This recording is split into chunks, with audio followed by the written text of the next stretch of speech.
What's going on, everybody? Welcome to another edition of Act Creation. This is the second of 5 for the TrueFire guitar contest series of lessons. That information and the link is down below in the description, so if you dig what's going on here and you want support, please check that out. So as you can see by the title of this video, we are layering a polymetric melody over a 4/4 groove. So what does that mean? Basically, we're layering, the rhythm that I've chosen for this is a 5/8 melody, or a 5/8 rhythm. And I've broken that down into two distinct rhythms, or an A and a B phrase, just to combine them. So we have, 5/8 rhythm in one rhythm, 5/8 rhythm in another rhythm. Together that makes a whole. You can think about it as a 10/8 or 5/4, but bottom line is that this is a polymetric idea because that doesn't line up in 4/4. It takes 5 measures of 4 before it lines on 1 again. And this is different from my polyrhythmic idea, because if this was a polyrhythm, we'd be landing on 1 every measure. So the rhythm I've chosen for 5/8 is basically, here's the A phrase, you have this, that's our 5/8 feel, ba ba ba ba, right? And then our second, or our B phrase of 5/8 is, you can think of that as 1 and 2 and 3, 4, 5. Okay? Now, the one thing that I want to point out here is that when you're counting or changing meters like this, it's important that your 8th note speed and counting stays the same, regardless of how you're verbalizing this count. So if you're going 1 and 2 and 3 and 4 and, right, that's our 8th note speed. If we're counting in 5/8, our tempo stays the same, just how we verbalize it is different. So that changes from 1 and 2 and 3 and 4 and 1, 2, 3, 4, 5, 1, 2, 3, 4, 5, 1, 2, 3, 4, 5. Okay? And I love 5/8 because it shifts you to the upbeat and then back down, and you kind of have that up and down flow going on. So let's check out what's going on here. I'm not going to show you how to play the rhythm part. The tab is in the description. You can get it all below, the backing tracks and everything. But I will show you the chords. We have a C major 7 chord. Love these voicings. So I'm on a 7th string, but I'm not even playing the low B, so don't worry about that. 8th position, right? So we have 8, 7, 9, E major 7, and then we're having essentially an E minor chord.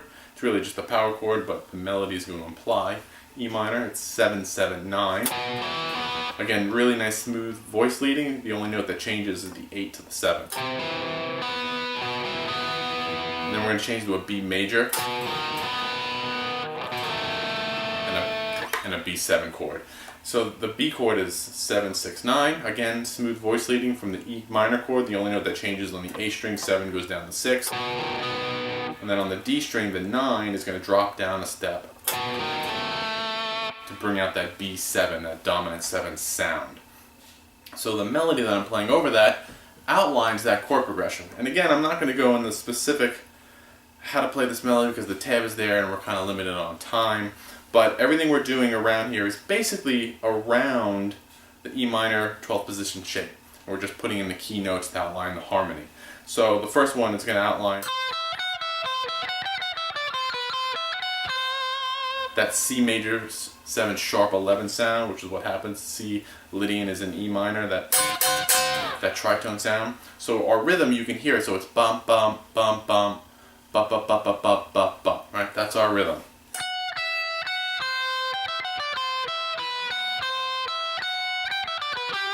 And right there we change to the E minor. So we have this C Lydian type melody.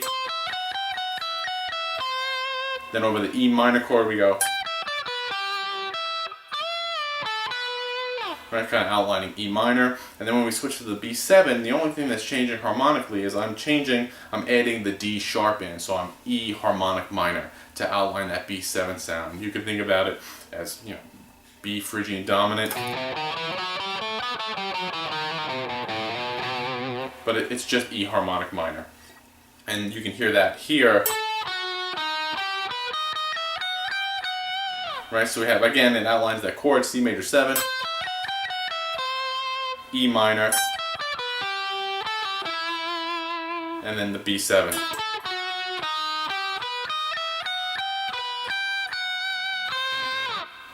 And that's how our melody outlines the harmony. And I like doing this kind of stuff with a predetermined rhythmic structure.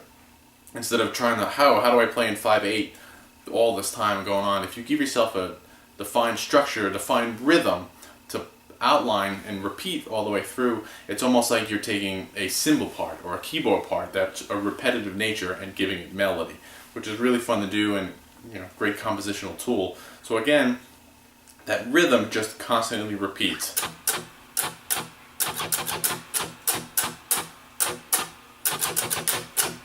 Right? Just as if you were banging away on a cymbal or anything like that. Okay? So we'll listen to it again on the outro, and I hope you found this lesson interesting. Again, the link is down below in the description, so please check that out. Please vote if you dig what I'm doing. You'll have the guitar profiles, the PDF files, the backing tracks to jam over.